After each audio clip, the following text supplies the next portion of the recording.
बोलिए सदगुरुदेव की जय। बसे कुसंग चाहत कुशल, बसे कुसंग चाहत कुशल, कहे रहीम बड़ सोस। महिमा घटी समुद्र की, जो रावण बसे पुरुष। मैं 2-3 दिन से लगातार एक विषय पर एकाग्र हूं। न तो 6 शरीरों में सुख है, न कहीं 14 भुवन में सुख है। एक सिद्धांत अपेल है, मनुष्य अपने कर्मों के कारण ही जन्म मरण को प्राप्त होता है। इसी तथ्य को अन्य धर्मों में भी कहा गया है। यही बात महात्मा ईसा अपनी वाणी में कह रहे हैं। हम सब अपने पापों का के कारण ही पृथ्वी पर है। और साहब क्या कह रहे हैं? देह धरे का दंड है, भुगतत है सबको। देह धरे का दंड है, भुगतत है सबको। ज्ञानी भुगतत ज्ञान से और मूर्ख भुगतत रोए। इसलिए कर्म का विभाग बड़ा बारीक है और ये सभी जगह है। 14 लोक में है। कर्म फांस में सवै फनाना, पर आत्मा का कर्म से कोई संबंध ही नहीं है, कोई संबंध नहीं है।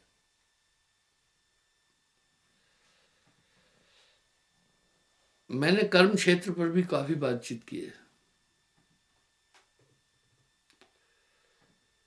हर शरीरधारी को कर्म करने पड़ते हैं।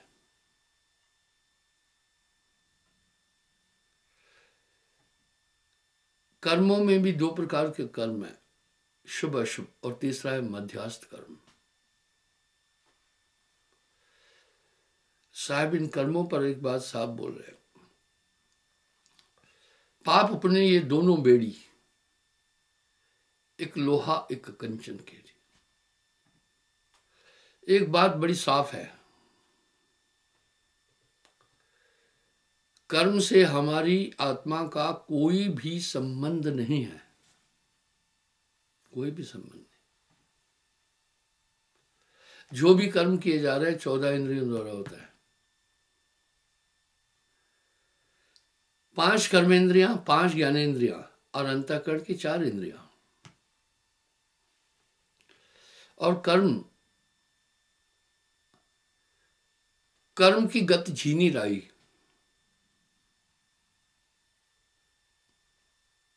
कर्म की गत झीनी राई,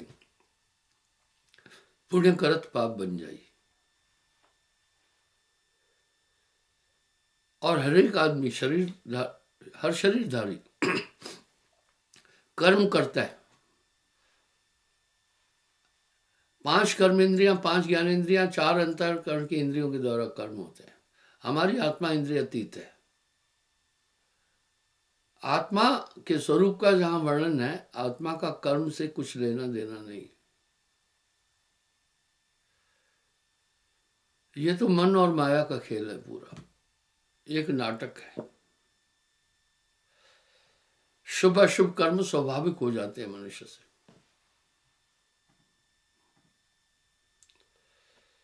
पैर चलते हैं और हम चलकर एक स्थान से दूसरे स्थान चले जाते हैं।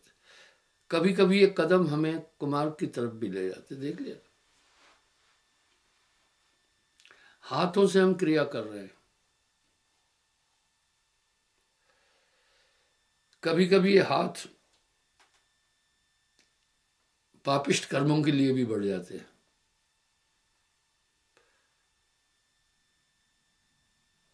कभी कभी ये आंखें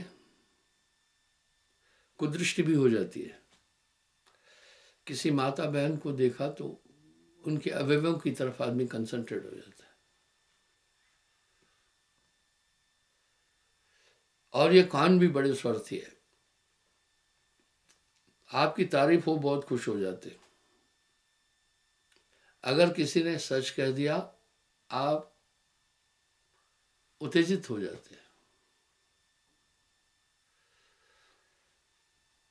इसलिए कान बहुत विध्वंस मचाते हैं। और त्वचा हमेशा आराम चाहती है, हमेशा आराम चाहती है। कैसी विडंबना है कि शरीर के पालन पोषण के लिए इंसान पूरा उम्र कर्म करता है। वो कर्म सिर्फ शरीर के सुख के लिए करता है। अंतोगत्वा क्या दशा होती है? कहत कबीर सुनो भाई साधु, ये रुई लपेटी आ गए। अंतोगत्वा ये स्थिति हो जाती है कि रुई लपेटी आ गए। अगर आप साहब की वाणी की तरफ गंभीरता से जाएंगे तो कह रहे पाप अपने ये दोनों बेड़ी, दोनों प्रकार के कर्म बंधन कारक है। एक लोहा, एक कंचन केरी। हथकड़ी चाहे लोहे की है चाहे सोने की है, उसका काम बांधना है। इस तरह दोनों प्रकार के कर्म बंधन कारक है। कर्मगत चारे नाहे टरी में साहब ने सुंदर विश्लेषण दिया है। लेकिन एक बात और हो जाती है, कभी कभी हम किसी कार्य को शुभ जानकर करते हैं, वो अशुभ हो जाता है। कर्म की गति झीनी राई, बारीक है। पुण्य करत पाप बन जाई। अतः हमारी आत्मा का कर्म के क्षेत्र से कोई संबंध नहीं। बड़ी निराली है आत्मा।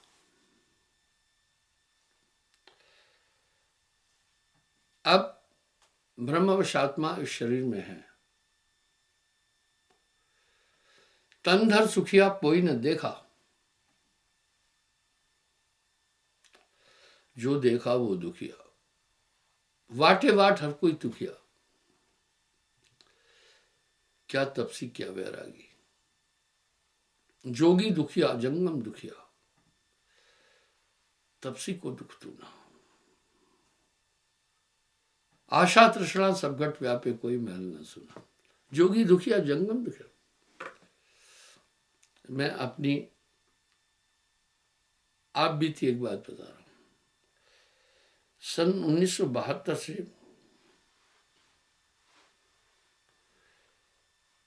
सन 1977 तक ये 5 साल मैं बड़े बड़े पंथों के महंतों से मिला, गोष्ठी की है।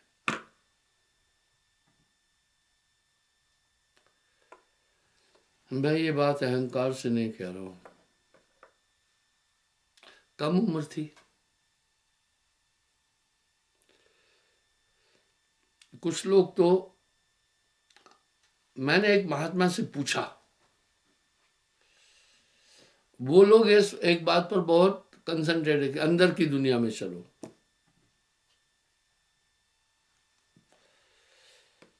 आप तो खारी खाते हैं, बेचत फिरे कपूर। महात्मा से मैं पूछा, भाई आप अंदर की दुनिया में कौन से रास्ते से जाते हो? कैसे जाते हो? हम बाहर की दुनिया को तो देख रहे हैं। बाहर की दुनिया का आभास हमें 5 कर्मेंद्रियां, 5 ज्ञानेंद्रियां, अंतःकरण की 4 इंद्रियों के माध्यम से बाहर की दुनिया का आभास होता है। हम घूम गए। दिल्ली जाना है तो हमारे पास कुछ संसाधन है, भाई ट्रेन से चले जाते हैं, कुछ लोग टैक्सी करके चले जाते हैं, कुछ लोग संपन्न है,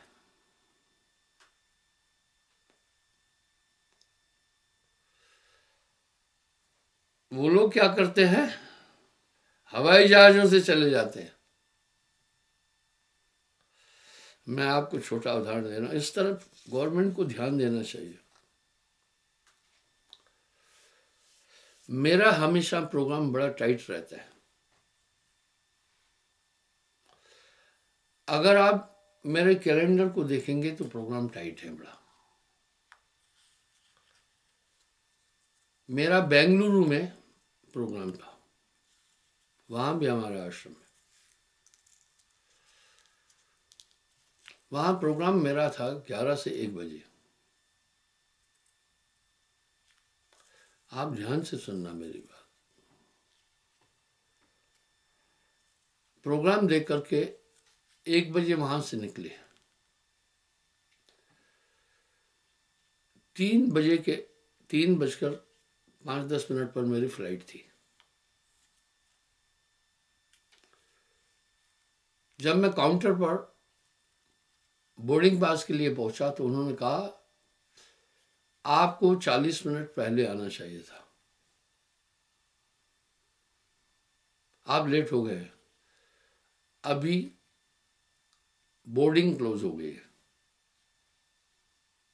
मैंने उनसे प्रार्थना की, मैंने कहा भाई मुंबई में मेरा प्रोग्राम है, आप देखो। बोला सर नो चांस। मैंने शेखर को कहा, मेरे साथ था, आप करंट टिकट किसी और फ्लाइट की देख लो, मेरी इस बात पर आप गौर करें और सरकार ने भी इस पर ध्यान देना चाहिए।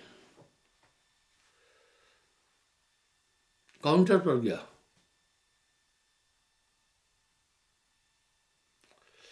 उसी फ्लाइट की टिकट करंट में मिल रही थी जिसमें मुझे कहा नो चांस। गौर कीजिएगा।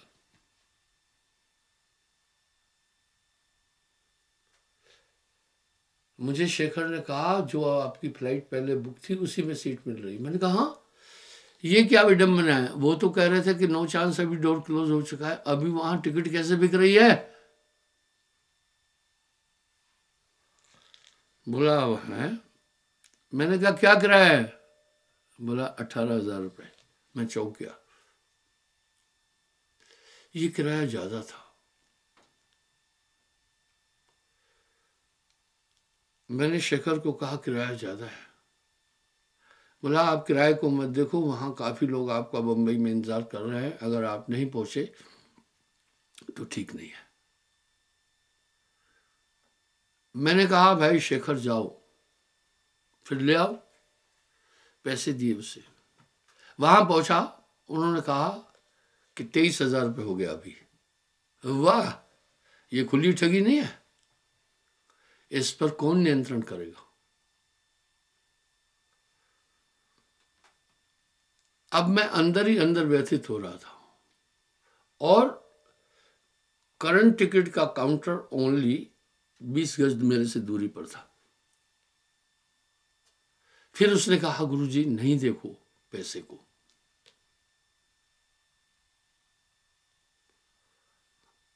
आप टिकट खरीद लो। मैं कहा अच्छा जाओ। आप मानेंगे टिकट की कीमत 32,000 रुपये हो गई। तब ये खुली लूटिंग नहीं है। आखिर कंसर्न अथॉरिटीज को इस पर एक्शन नहीं लेना चाहिए। ये लूट नहीं है यात्रियों के साथ में, कोई अनुपात और पैमाना नहीं है इसका। एंड में 32,000 रुपये की टिकट मुझे लेनी पड़ी वो, और 32,000 रुपया यहां से जर्मन का किराया होता है, इकोनॉमी क्लास का। खैर वापस आता हूं मैं अपनी जगह पर। क्या था ये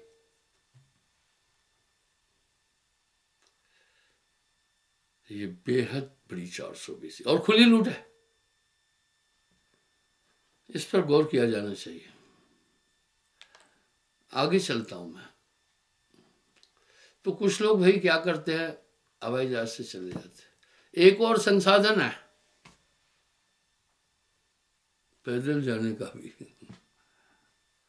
लेकिन दिल्ली यहाँ से 600 कुछ किलोमीटर है, और एक आदमी मैक्सिमम एक दिन में अगर बहुत हेल्थी है तो 50 किलोमीटर चल सकता है। इसका मतलब 7 दिन में पहुंचेगा।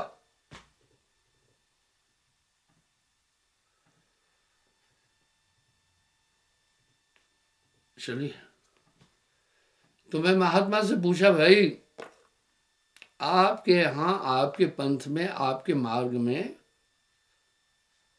अंतर की दुनिया में जाने का सूत्र क्या है?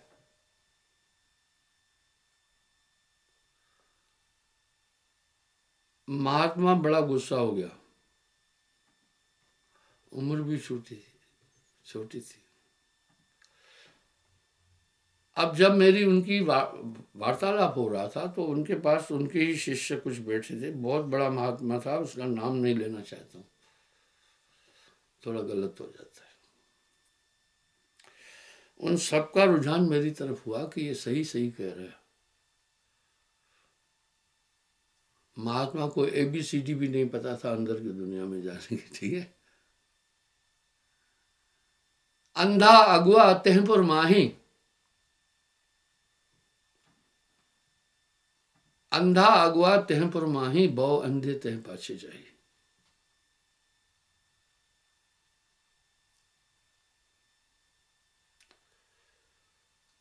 अंधा अगुआ तेहपुर माही, बहु अंधे तेह पाछे जाई।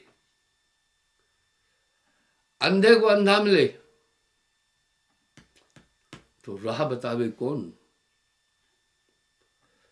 बंधे को बंधा मिले तो गांठ छुड़ावे कौन।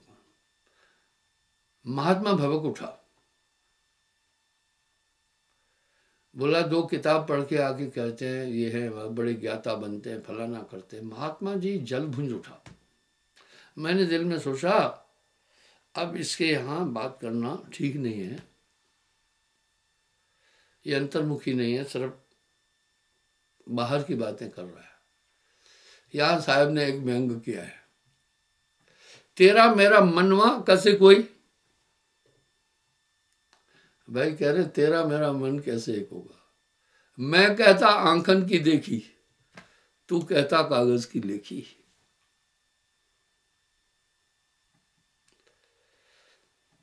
मैं कहता सुरझावन हारी, तू रहता उलझाई रे। मैं कहता हूं जागत रहिए,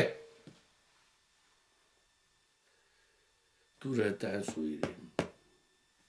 आप एक बात का ध्यान रखना, नींद निशानी मौत की, जाग सकते हो जाओ। नींद अज्ञान की द्योतक है। वाह, जब हम अंधकार में प्रवेश करते हैं तो हमारा ज्ञान बहुत कम हो जाता है। जब भी मनुष्य निद्रावस्था में जाता है बुद्धि पर बहुत असर पड़ेगा। असर सामने दिखता है। नींद से उठने वाला आदमी पर मेरी ये बात अभी पागलों जैसी लगेगी। नींद से जब उठता है आदमी तो बेसुध होता है, कुछ पता नहीं होता है, और निद्रावस्था में अजीब अजीब चीजें, अजीब अजीब क्रियाएं, अजीब अजीब काम करता है। अज्ञावस्था कहलाती है। उसका एक प्रतिकूल प्रभाव मस्तिष्क पर भी पड़ता है। अब मुझे मालूम है जागने का क्या आनंद है। मेरी अध्यात्म यात्राएं, ये एपिसोड लाखों लोगों ने देखा है, उसमें मैंने बताया है कि कैसे जागा जाता है। साहब भी कह रहे संतो जागत नींद न कीजिए। नशा मस्तिष्क पर एक बुरा असर डालता है, उसकी क्षमता कम हो जाती है। इसलिए निद्रा का आवरण हमारे अंतःकरण को आच्छादित करता है। साहब ऐसे ही नहीं बोल रहे। संतो जागत नींद न कीजिए। वाह। तो अंधकार में चले जाने के बाद हमारी क्षमताएं बहुत कमजोर हो जाती है, बरबस हमें अज्ञान आ जाता है। इस तरह निद्रा अवस्था महान अज्ञान अवस्था है। इनमें से जितनी भी अवस्था है सब मायावी है।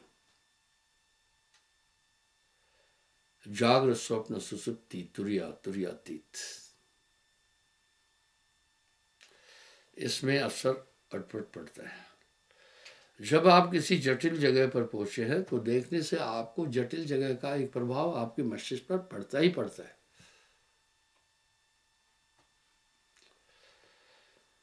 इसी प्रकार जो आप दृश्य देख रहे हैं ये सब भी आपको धोखे में रखने के लिए है।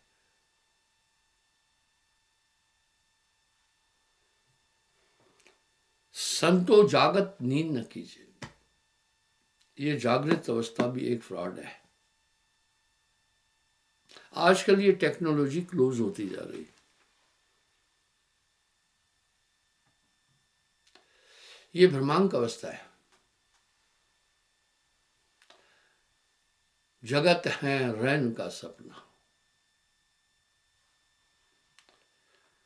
नानक देव जी भी फरमा रहे हैं, जो सपना पेखना जग रचना तिम जान, इसमें कछ साचो नहीं नानक साचे मान। योगी लोग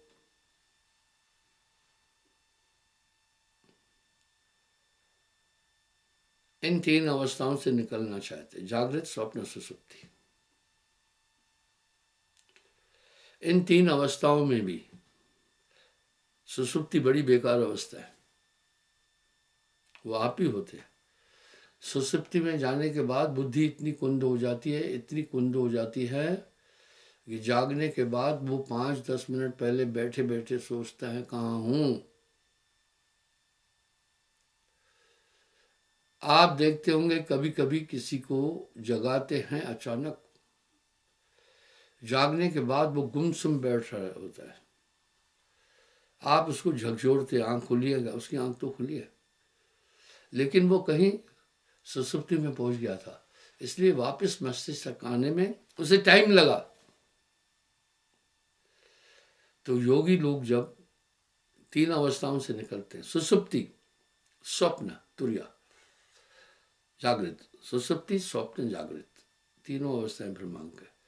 और तुरिया अवस्था जिसमें योगी लोग जाकर के सिद्धियों को प्राप्त करते हैं, कहते हैं मैं ही सब कुछ हूं, वो भी भ्रमांक अवस्था है, वो भी भ्रमांक अवस्था है।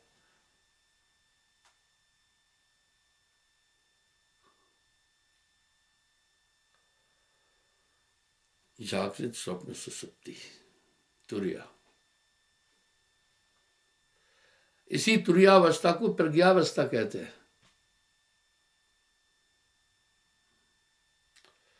और इस अवस्था में भी ब्रह्म है, देवता लोग भी इसी अवस्था में है, ठीक है।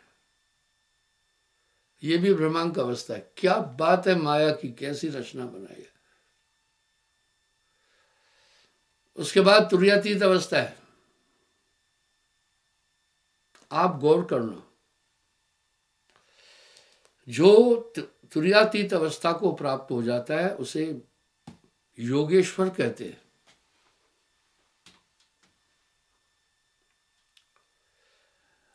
शास्त्रानुसार अभी तक पृथ्वी पर 6 योगेश्वर हुए हैं।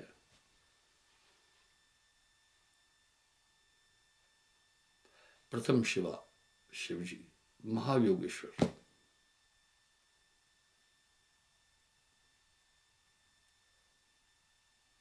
दत्तात्रेय, सुखदेव जी,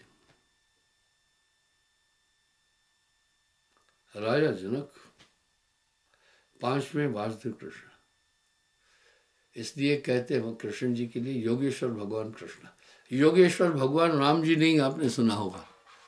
और 6ठे योगेश्वर है गोरखनाथ जी।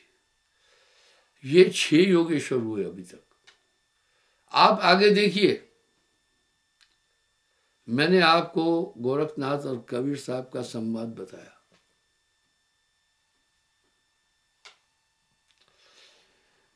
वो तुर्यातीत अवस्था में चले जाते हैं। ये अवस्थाएं अजीब है। अब साहब क्या कह रहे हैं पता है? ये 6 की 6 अवस्थाएं ब्रह्मांड का है।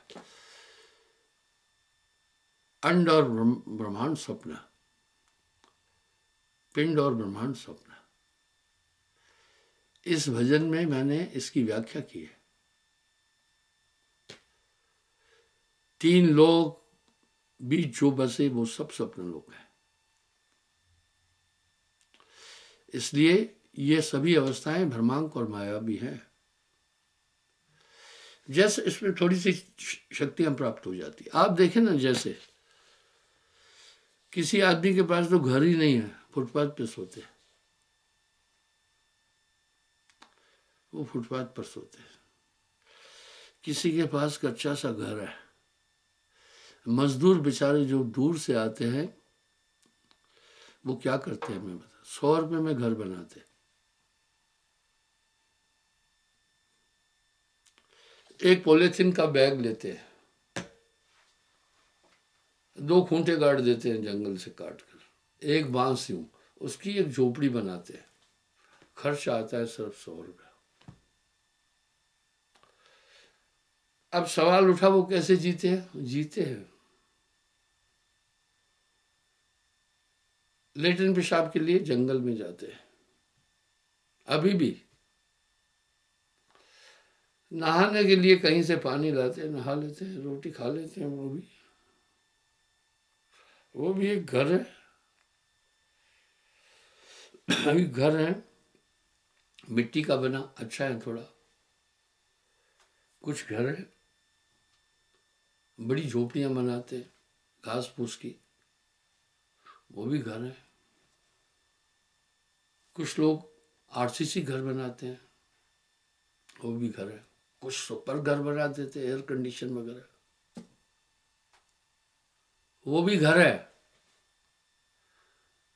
कुछ लोग आलीशान महल बनाते हैं। प्रयोजन सबका एक ही है। प्रयोजन एक है, रहने का। दुखी सभी हैं जिनकी आलीशान बिल्डिंगें हैं, बहुत बड़ी टैक्स देनी पड़ती है। छोड़िए, आ जाता हूं मैं। इस तरह जागृत, स्वप्न, सुसुप्ति, तुरिया, तुरियातीत, पुनः आवाज, सभी अवस्थाएं नानक देव जी कह रहे ब्रह्मांक है। ये सब माया भी है। इन्हीं अवस्थाओं में आत्मा घूमती है। इन्हीं 6 शरीरों में फिर स्थूल, सूक्ष्म, कारण, महाकारण, ज्ञान, विज्ञान देही, इनमें चक्कर काटता है। इसलिए योगेश्वर गत नहीं पाए।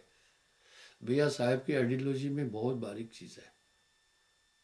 इस तरह 3 लोक में जो कोई आए, वाह, काल निरंजन सबको डाहे, मिटा देता है। 3 लोक से भिन्न पसारा, अमर लोक सदगुरु का नाया। तहां नहीं प्रलय की छाया, नहीं तहां कछु मोहर माया। इस तरह उस देश की बात साहब ने हजारों जगह कही है। कबरा तेरो घर कंदला में ई जग रहत भुलाना। ये आत्मा बुरी तरह फंसी हुई है। जैसे जो खूंखार कैदी है 7 दरवाजों के अंदर रहते हैं, इस तरह बिन रसरी सकल बन जग बन गया। ये नशा है। हर एक आदमी नशे में है, और नशे को तोड़ने के सूत्र है।